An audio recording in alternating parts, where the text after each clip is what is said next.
Could pumpkin pie actually be good for you? Well, first off, Chinese wisdom is a big fan of warm foods. So if you're eating warm pumpkin pie, that's going to be a thumbs up. Now, if you're eating cold leftover pumpkin pie, that's a thumbs down. So the crust is going to be highly processed, so that's going to be a thumbs down. But since it's a small part of the pie, it only gets a small thumbs down.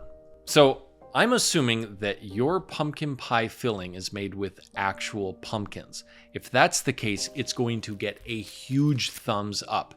That's not only because pumpkins are incredibly healthy, but if you're eating pumpkin pie during Thanksgiving, which is in the middle of autumn, it's going to be right in the season for pumpkins. Now, pumpkins energetically really help strengthen your spleen and stomach, which is basically your digestive system.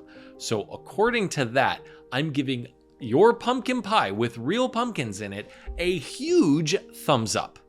Now, many pumpkin pie recipes call for a lot of different spices: cinnamon, nutmeg, ginger, cloves.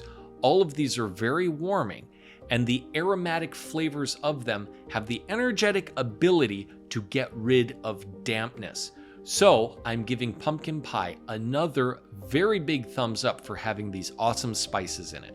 Now, unfortunately, many pumpkin pies have a little bit of dairy in it, which is going to cause dampness and make you kind of phlegmy. So since it's not a lot though, it's only going to get a little bit of a thumbs down for that. Now, the biggest problem with the pumpkin pie is all that sugar in it. So what the sugar does is it condenses and it forms dampness and phlegm and really kind of gunks up your body. Sugar is a major problem in a lot of people's diet. So unfortunately, because of all that sugar in the pumpkin pie, I'm going to have to give the entire pumpkin pie, even with all those benefits, a thumbs down. Now, the real question is, can we salvage the pumpkin pie? So what we want to do is first address the thumbs down. Milk. One thing that we can do with the milk is we can find a milk alternative, like coconut milk, almond milk, something like that. Those two are a little bit damp, a little bit phlegmy, but it's not going to be as bad as regular milk. Now, the biggest problem, of course, is the sugar.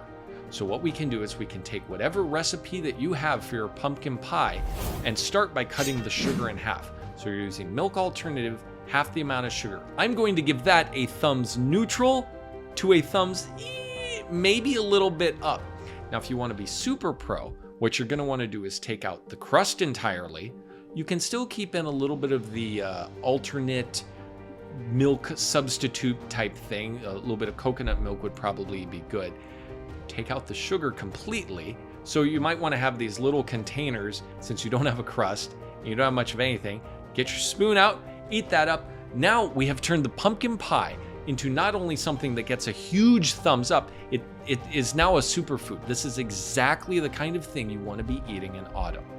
Now you might be asking yourself, hey Jared, why don't I just cut the pumpkin open, take out all those seeds, put some spices in and bake that? You want to know what? You're a genius, because that is perfect. That is like the best. This is literally probably the best thing that you can eat in autumn. If you do that, you're going to feel great. If you do that every day, I don't even know, that's like you're superhuman at that point.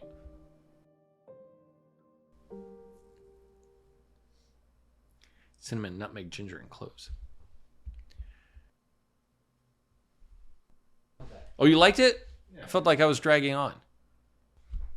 Or not? Let's try that again.